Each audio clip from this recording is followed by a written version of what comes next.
Halo, welcome to Box One bersama saya Diego Official dan sekarang nih bersama legend one and only yang punya kaos kaki Indonesia nih, jelas Kang Ponti. Halo Kang. Wah gitu doang gitu ya. Jadi udah pasti tahu dong, gue sekarang lagi di mana? Sekarang lagi di Stay Hoops, tepatnya di kantornya Kang Ponti. Kang, mau nanya dong, katanya Kang Ponti ini paling susah untuk diinterview, bener nggak tuh?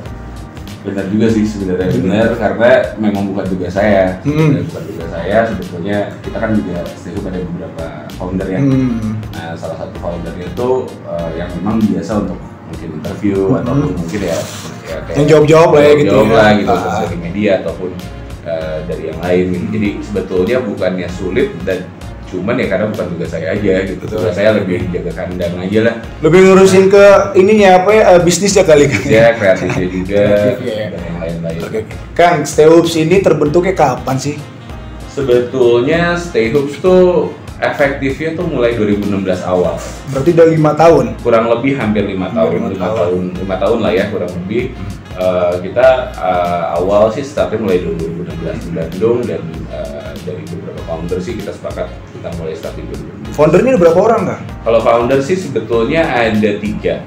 Ada 3, jadi satu itu Paniko Donda, Paniko Donda, dan satu lagi ada Pak Alex Miming. Sebenarnya ada satu lagi juga itu Pak Budi. Pak Budi juga. Jadi cuman yang memang aktif dan yang memang mungkin menjalankan si Stay Hoops sendiri ya 3 orang ini. Orangnya dengan posisi masing-masing lah gitu, jadi tugas masing-masing. Oke. Berarti Stay Hoops ini terbentuknya emang karena semuanya itu hobi basket atau emang karena cuan aja nih, ini bagus nih apa momennya gitu. Apa gimana Kak? Sebenarnya ya itu berawal dari apa yang kita suka.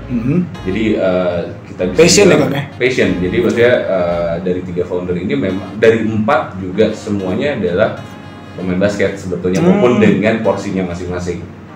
Cuman ya itu semua berangkat dari hobi yang sama, berangkat dari apa yang memang kita suka dan kita cintain, dan gimana caranya kita bisa berkontribusi balik dengan apa yang kita suka. Oke. Di sini ya di basket. Oke, nggak banyak sih sebenarnya orang yang hobi tapi itu bisa menyalurkan ke bisnis seperti ini Kang, ya kan. Nah untuk ini nih Kang, apa namanya? Biasanya itu kalau kita bikin bisnis ya, kan ada kegagalan ya Kang ya. Yeah. Pernah nggak Kang dapat momen itu tuh? Sebetulnya untuk brand sendiri saya pribadi itu mungkin Stay Hoops tuh brand saya ketiga sebetulnya. Oh, brand pertama apa malah? Brand pertama sebetulnya pada saat saya masih kerja dulu saya buat namanya sebenarnya mungkin malah 3 sebelum Stay Hoops. Pertama kali itu zaman saya masih main basket, itu dulu saya di Teacher Streetball. Saya bikin Riverside. Jadi cuman itu balik lagi kita banyak belajar di sana secara produksi, secara distribusi, secara manajemen. Jadi ya balik lagi dengan skala prioritas pada saat itu yang mungkin tidak berjalan sesuai dengan rencana. Nah, setelah itu saya kerja, tapi saya masih ya mungkin ada jiwa bisnis saya yang bergelora gitu. Saya tetap pengen berbisnis dan saya bikin Bangga Shoes. Bangga Shoes. Jadi pada saat itu saya sudah mulai jadi figur ayah.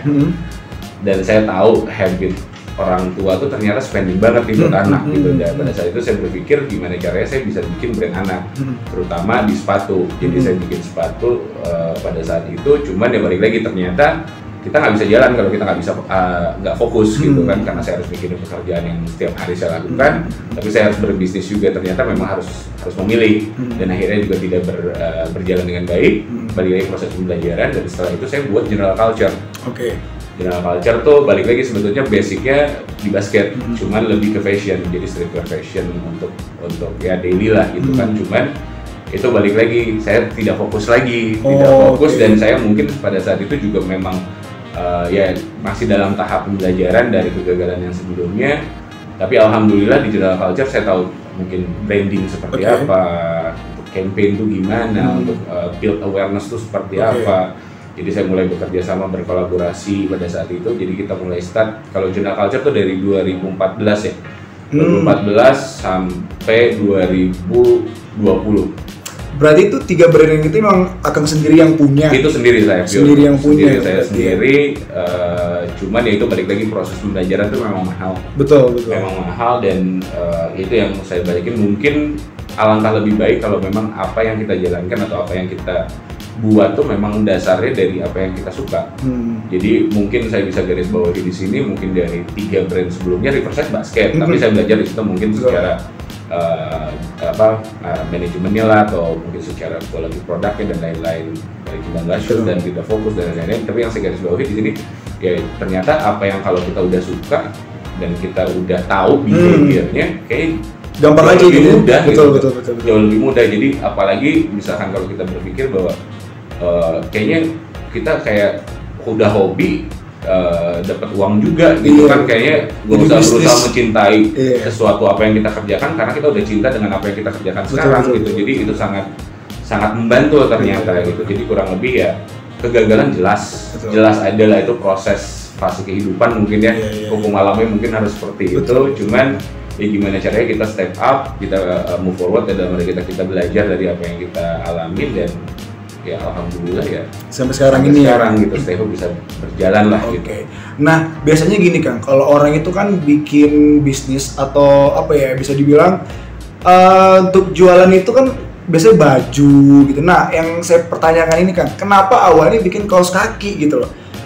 Iya sebetulnya yaitu yang saya balikin pada saat itu 2016 pun secara mungkin kita ngomong brand ya dalam tanda kutip brand. Sorry, Stay Hope ini yang pertama kan kaos kaki dulu kan? Kaos kaki aja gitu.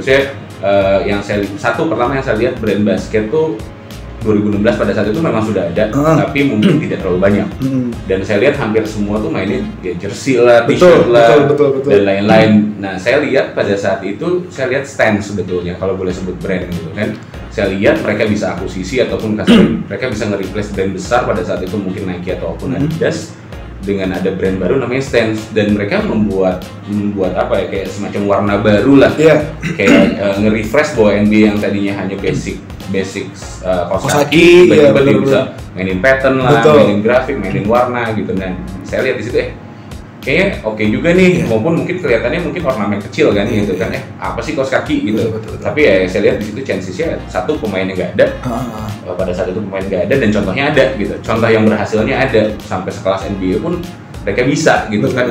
Kenapa nggak kita coba gitu pada saat itu kan ya di sini pun juga sama, semuanya masih basic, yang penting putih, hitam, gitu kan. Jadi saya pikir di situ kenapa nggak kita buat ya refresh sesuatu juga dengan fungsi maupun dengan stylenya nggak hilang, karena kan basket nggak jauh dari gaya ya. Betul. Yang penting gaya dulu baru skill gitu kan. Tapi ya contoh kayak saya kan udah hype banget kan nih.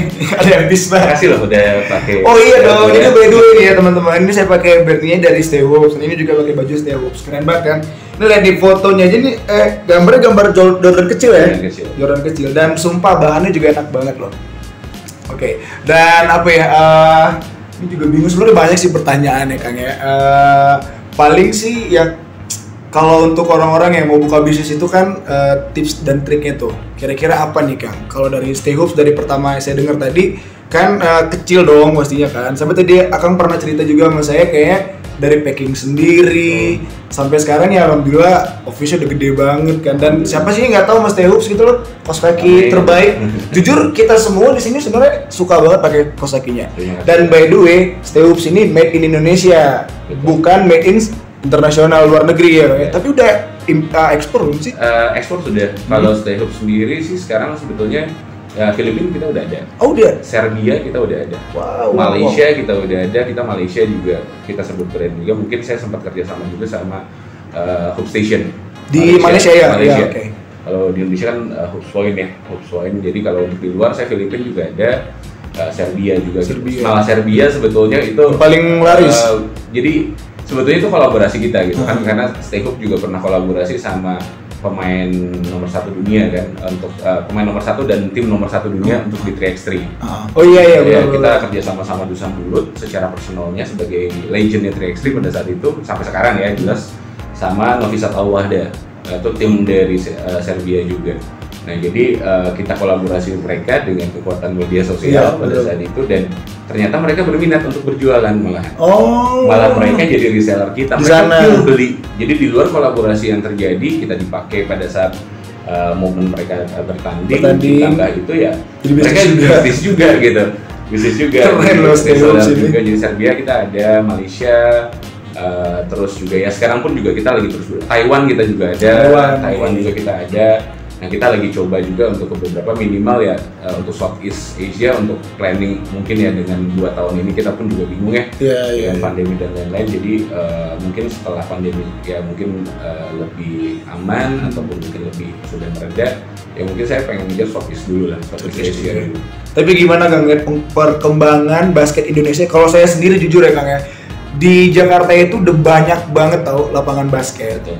Kayak kita tuh udah nggak ribet dulu. Kalau dulu kan, aduh lapangan ini penuh membernya. Jadi kalau Akang sendiri ngelihat apa ya perkembangan basket itu gimana sih Kang? Kayak 2 tahun yang lalu, dari 2 tahun yang lalu ya kali ya? Kalau saya lihat perkembangannya sih mungkin ya kalau boleh jujur 4 tahun terakhir sebetulnya. 4 tahun terakhir, oke. Jadi kita bisa lihat dari ya maksudnya platform-platform ya, maksudnya kayak kita turnamen misalkan dari tingkatan SMA, SMP, SMA, ya dari KU ya, dari KU sampai veteran sekalipun juga memang berkembang. Memang kita dibenturkan sangat keras memang pada saat pandemi gitu kan, karena secara activation jadi memang semuanya hold gitu kan, semuanya nggak berjalan dengan baik gitu. Jadi kalau menurut saya sih kalau dari perkembangan si basket dan saya lihat mungkin setelah pandemi ini 2 tahun nggak bisa ngapa-ngapain secara 100% gitu kan, kalau menurut saya sih akan jauh lebih besar lagi. Tapi 4 tahun terakhir ke belakang ini memang sangat terlihat bahwa bentuk market basket ataupun orang yang lebih bener-bener grow banget ya,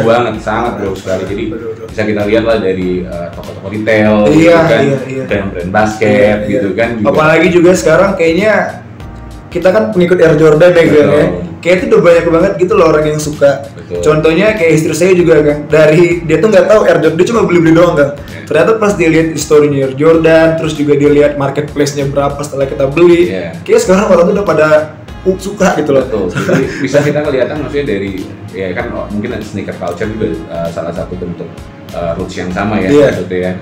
Jadi yang kalau menurut saya ya dari sneaker culture yang anggap raffle udah ngantri semua, camping contohnya semua, salah satu kan, saya juga pengikut raffle sebenarnya kan camping semua gitu kan, apalagi kalau sekarang mungkin raffle online gitu kan. Jadi ya memang bisa terlihat dari audiensnya gitu. Jadi audiensnya yang awalnya mungkin nggak tahu jadi banyak yang tahu, dan yang tadinya tidak suka malah jadi terlibat lebih jauh gitu kan. Apalagi mungkin sekarang 2022 juga kondisi turnamen profesional atau IBL mungkin kita bisa sebut juga akan berjalan, ditambah dengan beberapa tim baru. Kalau menurut saya sih chancesnya ataupun secara exposure atau publicity ataupun bentuk awareness yang bisa didapatkan dari basket ini akan jauh lebih luar biasa lagi. Betul. Dan ini kan Stay Hoops ini kan dia nggak cuma kaos kaki ya, juga ada wear nih kayak gue pakai nih guys, terus juga ada pakai bajunya. Apalagi sih kan ada sendalnya juga nih saya lihat. Kalau sendal sih sebenarnya brand saya satu lagi. Oh iya sorry, itu ya apa?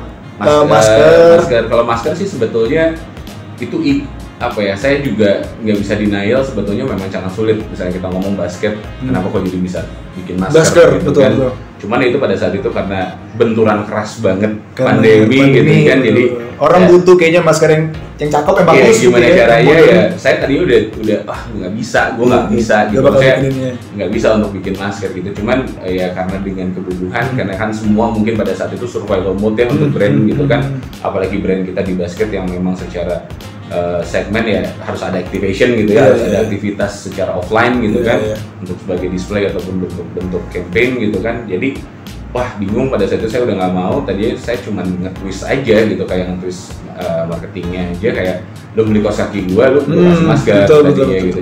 Jadi gitu. Twist dulu gitu. Ternyata kok malah demand tuh permintaan malah lebih ke masker. Nah gimana caranya identitas kita nggak hilang? Ya udah berarti secara grafis atau secara desain gimana caranya kita sesuaikan dengan identitas si Stay Hoop-nya sendiri gitu kan. Jadi sebenarnya ya untuk Stay Hoop sekarang ya setelah pandemi ya akhirnya kita survival ya, maksudnya sampai sekarang pun juga kita masih berjuang gitu kan. Tapi kita sekarang mungkin udah kayak apparel kita udah bikin dari head to toe, mungkin dari luar footwear. Ya di sepatu ya khususnya. Kalau sendal saya ada di Soulful. Cuman ya itu balik lagi kondisinya ya kita bisa bikin semuanya sekarang gitu. Jadi nggak hanya kaos kaki, tapi Stay Hoop sekarang udah ada apparelnya juga, ada kaos, ada t-shirt, ada celana pendek, ada hampir semua. Gini kan selama pandemi itu pasti kan semua yang tadi Kang bilang susah ya buat jualan ya. Nah untuk Stay Hoop sendiri tuh sebenarnya pengen gak sih bikin online store gitu? Dia kan selama ini off store aja atau cuma kaos kakinya doang nih yang saya tahu dijual di Hoops Indonesia atau Hoops Point kan. Cuma mungkin nggak Stay Hoops ini bakal bikin online store sendiri di mall atau mungkin di mana gitu? Kalau untuk itu yang saya balikin. Sorry karena dia kan ada apparel juga nih, ada semua kan. Kalau offline store sendiri untuk official offline store iya. Untuk Stay Hoop official store sih sebenarnya kita belum ada planning karena yang saya balikin kayak ya kalau boleh jujur kan kita juga masih brand kecil ya, maksudnya UMKM lah gitu kita anggap. Saya harus bersaing dengan toko-toko retail ya semacam Hoops Indonesia, Hoops Point juga kayak bukan lawan ya, maksudnya mungkin secara display mungkin nextnya mungkin ada secara untuk nextnya gitu kan, nanti ada next project 2022 pun juga kita ada official kayak semacam display store lah, ada rencana ke sana dan planningnya sudah masuk untuk di kuartal 2 ya, kuartal 2 2022. Cuman untuk skala prioritas sih enggak gitu karena kita harus lihat juga kebutuhan market kan, maksudnya dengan kondisi yang masih was-was lah kita gambling ya bisa dibilang ya. Iya betul, jadi mau nggak mau ya mungkin offline mungkin dengan partner ataupun memang yang memang kita sudah berjalan selama ini, tapi memang kita fokus juga ke online jadinya tetap dari marketplace ataupun mungkin dari web kita sendiri gitu. Jadi untuk offline project sih ada untuk 2022, tapi untuk sementara ini skala prioritas kita gimana caranya kita ngembangin dulu untuk si Stay Hoop-nya memang secara apparel secara keseluruhan itu udah orang udah tahu dulu. Oke. Dan untuk next campaign-nya sih Stay Hoops ini mau bikin apa sih? Next campaign-nya sih sebetulnya kita persiapkan untuk tahun depan sih sebetulnya untuk IBL sebetulnya. Jadi memang kita dikasih kesempatan dan dikasih opportunity untuk bekerja sama dengan beberapa tim di IBL itu mulai dari 2016 pun kita sudah berjalan dengan hanya pada saat itu mungkin hanya satu tim lah pada 2016 dan sekarang kita sih planningnya untuk big campaign-nya untuk awal tahun sih untuk IBL ya? Untuk itu IBL itu dulu lah fokus karena awal kita dari kaos kaki ya harusnya kaos kakinya dulu juga sekarang coba diangkat lagi lah gitu kan, jadi anak emasnya udah lama hilang nih gitu kan, dan gimana caranya anak emas ini return line back lah balik gitu, lagi kan? Oke. Pertanyaan terakhir Kang, masukan Kang buat temen-temen yang main basket di Indonesia ini apa? Ya sebetulnya sih ya maksudnya dengan 2 tahun terakhir ini yang kita juga kayaknya sangat kesulitan ya, sangat kesulitan dengan beraktivitas, apalagi terutama mungkin olahraga, apalagi basket yang jelas-jelas full body contact gitu kan, kontak yang paling keras gitu atau paling dekat gitu kan.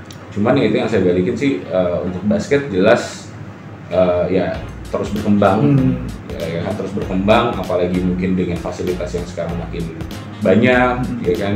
Dulu saat kita main basket anggap 90-an lah, anggap kan ya cari lapangan basket susah, cari sepatu aja susah gitu kan. Jadi yang saya balikin ya mungkin dengan fasilitas yang ada sekarang seharusnya dimanfaatin apalagi mungkin dengan media sosial kita bisa banyak belajar dengan apa yang di luar sedang dilakukan. Kalau menurut saya sebetulnya ya keep learning aja, keep doing gitu kan. Dan sekarang juga belajar bisa dari YouTube ya Kang ya. Itu semua misalkan mau dari personal atau dari tim gitu kan, maksudnya semua bentuk informasi itu sangat mudah. Betul. Jadi misalkan anggap tinggal tergantung kita visionnya kemana, tinggal tergantung kita mau jadi apa, tergantung kita bisa jadi mau apa. Badung ya. Ya kan yang penting komitmen aja, yang penting terus jalanin apa yang memang harus dijalankan. Ya. Penting stay positif. Itu aja. Jadi yang kalau menurut saya basket dengan kondisi sekarang seharusnya bisa lebih baik, tapi ya harus tetap berproses ya, nggak bisa instan, jadi jalan sesuai dengan porsinya aja. Siap Kang, terima kasih banyak Kang atas interviewnya, informasi juga. Mungkin teman-teman juga pada penasaran ya Mas Stay Hoops kan, jadi udah terjawab nih ya kan. So kita box one out, bye bye.